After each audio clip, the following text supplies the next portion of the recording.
こんにちは。2013年8月7日開催の静岡大学情報学部工学部の夏季オープンキャンパスの様子をお届けします。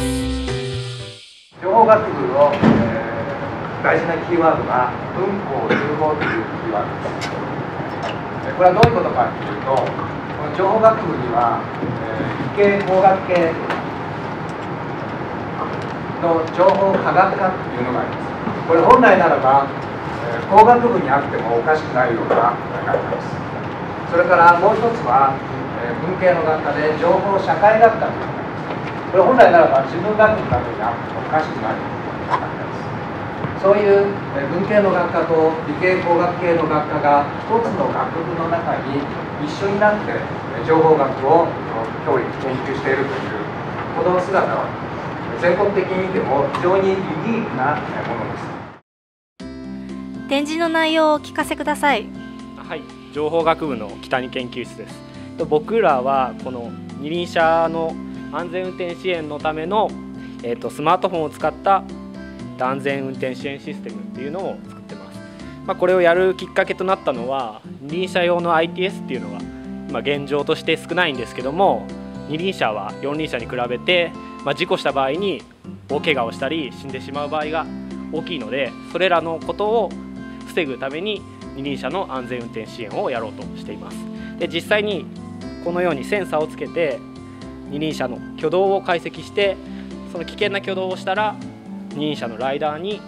危険ですよということをアラートするようなシステムを最終的に作ろうとしています。で、最終的にはスマートフォン1台でそのシステム全てを賄おうと思ってるんですけども、そのためにいろんなセンサーを取り付けてどんな挙動があるかっていうのを今現状では調べてるっていうところになってます。で、実際にこのセンサーこうやって動かすとジャイロセンサーだったり加速度センサーの値が取れることがこの展示で分かっていただけると思います。はい、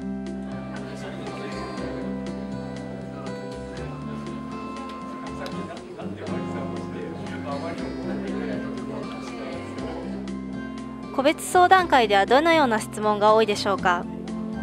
はい、小論文に苦手意識があって不安を感じている高校生の方が多いので、それに関するアドバイスをしています。はい、で、